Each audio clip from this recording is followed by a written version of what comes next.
प्यारे बच्चों, आइए आज हम लोग फिर क्लास 9th की द साउंड ऑफ म्यूजिक के बाद एक बहुत ही अच्छी पोएम जिसको विंड मतलब हवा मतलब पवन कह सकते हो आप ना, जिसको किसने लिखा है? सुब्रमण्या भारती ने लिखा है।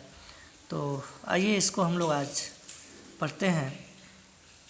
सबसे पहले अबाउट द पोएट कुछ चीज़ें, थोड़ा सा मैं एक लाइन बताऊंगा आपको। Subramania Bharati was born of a Brahmin family इन 1882। सुब्रमण्या भारती का जन्म एक ब्राह्मण परिवार में 1882 में हुआ था।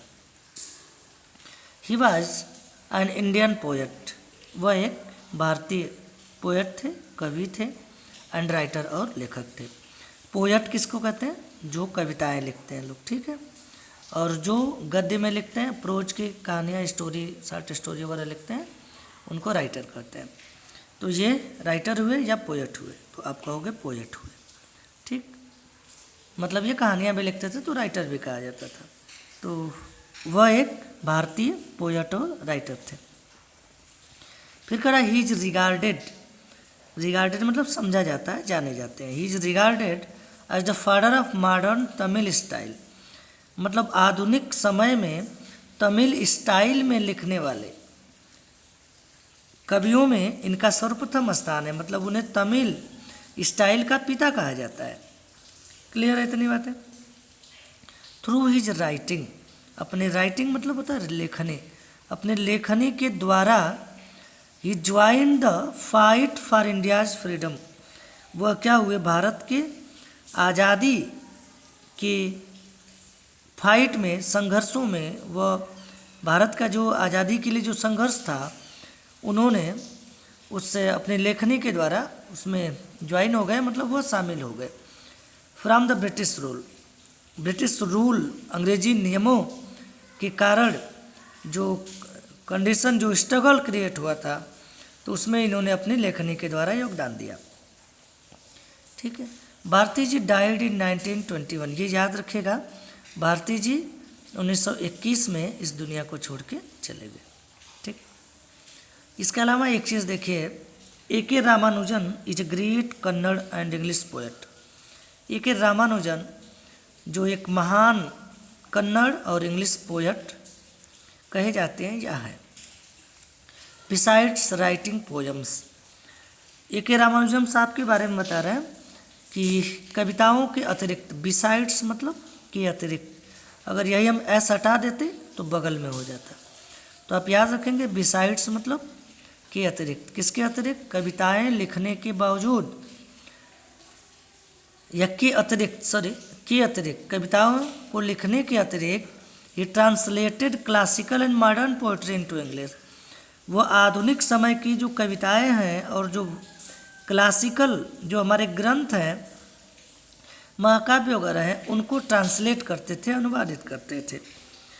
अब ऐसा क्यों बता रहे हैं? क्योंकि ये जो वर्तमान पोयम है, the present poem wind is also translated, इसको भी इन्होंने ट्रांसलेट किया है हिम इनटू इंग्लिश। किस में? अंग्रेजी में। फ्रॉम तमिल, तमिल से, ठीक। अब ये इनटू याद रखिएगा, जब भी किसी चीज़ के रूप परिवर्तन की बात होती है तो वहाँ इनटू ही लगाया जाता है। या आपने पढ़ा होगा, मोशन के लिए इनटू लगता है। जैसे हम कहें कि दूध से दही बनती है, तो the curd changes, sorry, the milk changes into curd, तो वहाँ इनटू लगता है ना, क्योंकि रूप बदलता है, ठीक है। चलिए आइए हम लोग बिना समय लॉस किए पोएम शुरू करते हैं। और इसमें कवि जो है विंड के बारे में बता रहा है। तो विंड मतलब हवा, तो वो हवा को कह रहा है कि विंड कम सॉफ्टली, अय हवा, सॉफ्टली मतलब धीरे धीरे, और कम मतलब चलो। अय हवा धीरे धीरे चलो, धीरे धीरे बहो। देखो सॉफ्टली किसको बता रहा है? ये कम के बारे में बता रहा है ना, मतलब वर्ब को बता रहा है, अरे क्रिया को बता रहा है ना, वही चीज़ है ना। तो जब क्रिया के बारे में बता रहा है तो ये एडवर्ब हो गया। तो कह रहा है कि अय हवा थोड़ा धीरे धीरे बहो, सॉफ्टली ब्लो करो, हवा के बहने को ब्लो कहते हैं। अय हवा धीरे धीरे बहो। क्लियर एक लाइन? अय हवा धीरे धीरे बहो। Don't break the shutters of the windows, कह रहा है कि तुम जो हमारी खिड़कियां हैं उसके दरवाज़ों को डोंट ब्रेक, मत तोड़ो। खिड़कियों को, विंडो मतलब होता है खिड़कियाँ, तो कह रहा है कि जो खिड़कियाँ हैं उन खिड़कियों को मत तोड़ो। Don't scatter the papers. फिर कह रहा है कि जो हमारे पेपर हैं, जो हमारे कागज़ हैं, उसको मत बिखराओ। मतलब जो हमारे कागज़ हमारे घर में रखे हुए हैं या हमारी कापियाँ हैं, जब हवा चलती है तो वो बिखर जाते हैं। स्कैटर मीन्स बिखरना। तो कह रहा है कि उन हमारी कापियों को, उन हमारे पेज को मत बिखराओ। और don't throw down the books on the shelf. और क्या होता है जब हवा चलती है तो जो हमारे सेल्फ पे, जो हमारी अलमारी पे क्या हुआ है, जो बुक्स रखी गई हैं, जब हवा चलती है तो वो बुक्स जो है वो नीचे गिर जाती है। तो कहता है कि don't throw down the books on the shelf. अलमारी से हमारी किताबों को नीचे मत गिराओ। ठीक है तक। There look what you did. कहता है कि देखो ये तुमने क्या कर दिया। You threw them all down. तुमने हमारी सारी पुस्तकों को नीचे गिरा दिया। You tore the page of the books. तुमने हमारी किताब के पेज को, पन्नों को फाड़ दिया। टीयर टोर टर्न होता है ना, तो फाड़ दिया। तुमने हमारे बुक्स के जो पेजेज हैं उनको फाड़ दिया।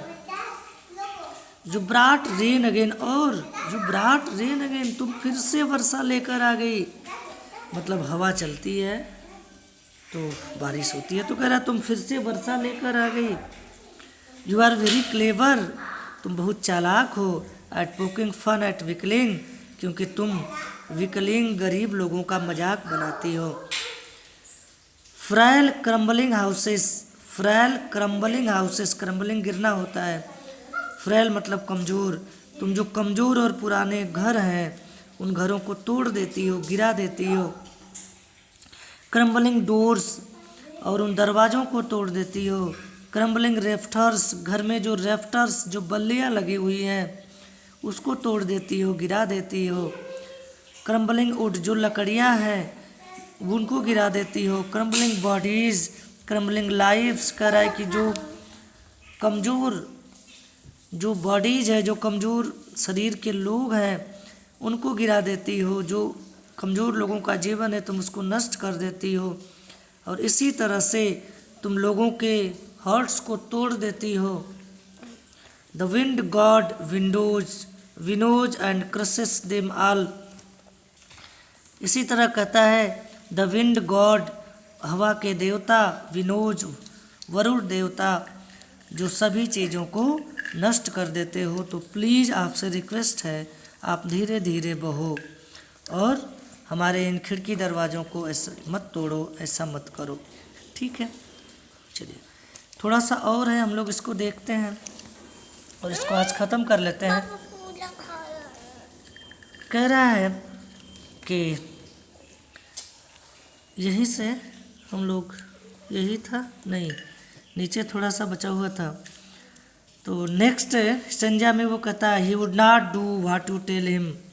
कहता है कि ही वुड नॉट डू, वो ऐसा नहीं करेगा, व्हाट यू टेल हिम, जो उससे कहते हो। नेक्स्ट लाइन में पोएट कहता है कि ये जो पवन है वो तुम्हारी बात ऐसे नहीं सुनने वाला है। इसलिए come let's build strong homes, इसलिए अच्छा है कि चलो हम अपने घरों को ही मजबूत बना लें। लेट्स ज्वाइंट डोर्स फर्मली, और जो हमारे दरवाजे हैं उनको मजबूती से ज्वाइंट कर दें, लगा दें। फिर कहता है practice to form the body, और जो हमारी बॉडी है उसमें जो हमारी आदतें हैं उसको सही कर लें। मतलब हमारे जो बॉडी है उसको अपने एक्सरसाइज से मजबूत कर लें।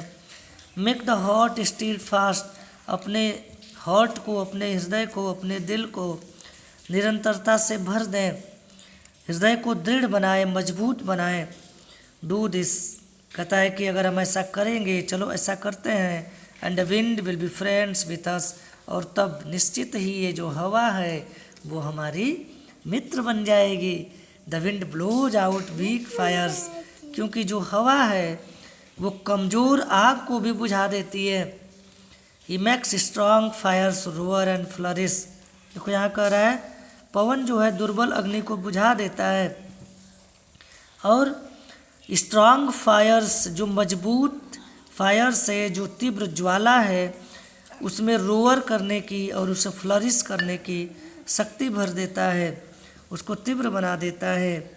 हिज फ्रेंडशिप इज गुड, उससे मित्रता करना अच्छी बात है। We praise him every day, इसलिए कहता है कि हम प्रतिदिन उसकी प्रशंसा करते हैं।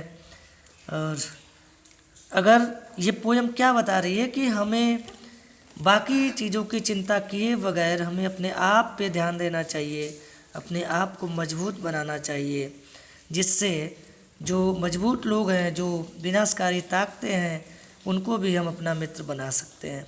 ठीक है, तो बस आज इस पोएम में हम लोग इतना ही पढ़ेंगे। आई होप आपको ये अच्छी लगी होगी। तो चलिए, बाय बाय, थैंक यू।